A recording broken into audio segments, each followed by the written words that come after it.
আমি আহিছোঁ গোলাঘাটৰ দেৰগাঁৱৰ পৰা আহিছোঁ। খুব ধুনীয়া। নাই, আজি প্ৰথম আহিছোঁ। আজি বৰ ভাল লাগিল ঠাইখনৰ। আগতে মানে ঠাইখনৰ বিষয়ে আমি শুনি আছিলোঁ, কিন্তু মানে আমাৰ সেইফালৰ পৰা অলপ অহা অকণ অসুবিধা হয়। কিন্তু এতিয়া বৰ্তমান যোগাযোগৰ খুব সুবিধা হোৱাৰ কাৰণে মানে আমাৰ আহিবলৈ ভাল হৈছে। গতিকে 6 ঘণ্টা ডিষ্টেঞ্চ আমি ৰাতিপুৱা প্ৰায় 7:30মানত আহিছোঁ। গতিকে ইয়াত আহি পেলাই 2:30 বজাত পাইছোঁ এতিয়া আহি পেলাই। ইয়াত চেঞ্জ আচলতে কি এনেই ঠিকে আছে, খালি আৰু অলপমান কি মানে ডেভেলপমেণ্টৰ অলপ স্কোপ আছে অকণমান। মানে যিহেতু আপোনাৰ ধৰক এটা পৰ্যটনথলী হিচাপে গঢ়ি উঠিছে, গতিকে ইয়াত আপোনাৰ ধৰক কিছুমান ধৰক যদি আৰু কটেজ টাইপৰ ধৰক বা এনেকুৱা ধৰণৰ আমাৰ যিটো মানে টুৰিজিমৰ ডেভেলপমেণ্টৰ কাৰণে যিটো লাগে সেইখিনি যদি কৰা যায় তেতিয়াহ'লে মানে আৰু অলপমান ডেভেলপ হ'ব।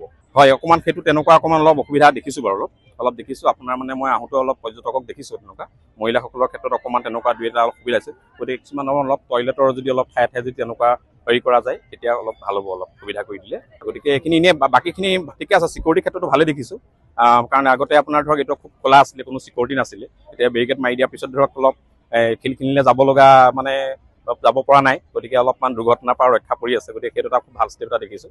গতিকে ভাল, কাৰণ এইটো এটা মানে কি হয় আমাৰ অসমৰ যিটো এটা মানে নাইগ্ৰা ফল্টৰ টাইপৰ হয়। বাকী যিমানবোৰ মানে ৱাটাৰফল আছে আচলতে সেই ৱাটাৰফলবিলাকৰ লগত ই অলপ ব্যতিক্ৰম। গতিকে সেইকাৰণে চাবলৈ আচলতে আমাৰ সকলোৰে ইচ্ছা থাকে। আৰু অকল অসমৰ বুলিয়ে নহয়, বাহিৰৰ বহুতো ব্লগাৰ আহে ইয়াতে ব্লগিং কৰি গৈছে, যিটো অসমৰ তেওঁলোকে যিটো থাম্বনেইলত তেওঁলোকে অসমৰ মানে যিটো নাইগ্ৰা ফল হিচাপে তেওঁলোকে দিছে। গতিকে এনেকুৱা ধৰণৰ বহুত ধৰণৰ ইউটিউবাৰ আহিছে।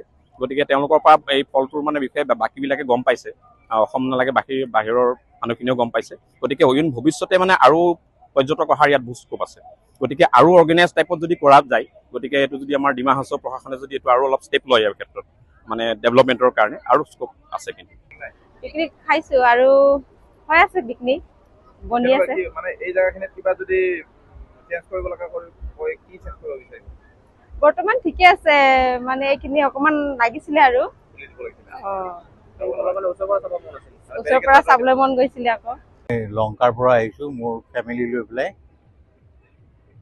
পানীমূৰ চাবলৈ আহিছোঁ। ভাল লাগিছে, খুবেই ভাল লাগিছে। অতি মনোৰম দৃশ্য, পানী অতি পৰিষ্কাৰ দেখা গৈছে, ভাল লাগিছে। আৰু ইয়াত ব'টিঙৰ প্ৰগ্ৰাম চলি আছে, ব'টিং কৰি আছে ল'ৰা ছোৱালীবিলাকে। আৰু মানুহবোৰে বেছ আনন্দ ফূৰ্তি কৰি এটা এনজয়মেণ্ট লৈ আছে। আৰু পানীৰ সোঁতটো একেবাৰে কম নহয়, যথেষ্ট সোঁত আছে। আগতে আহোঁতে যিমান পানীৰ সোঁত আছিলে তাতকৈ অলপ কমা যেন লাগিছে, কিন্তু পানীটো যথেষ্ট পৰিষ্কাৰ পানী। আৰু চাৰিওফালে পাহাৰে সতি অতি মনোৰম প্ৰাকৃতিক দৃশ্য এটা পৰিলক্ষিত হৈছে। ভাল লাগিছে, খুবেই ভাল লাগিছে।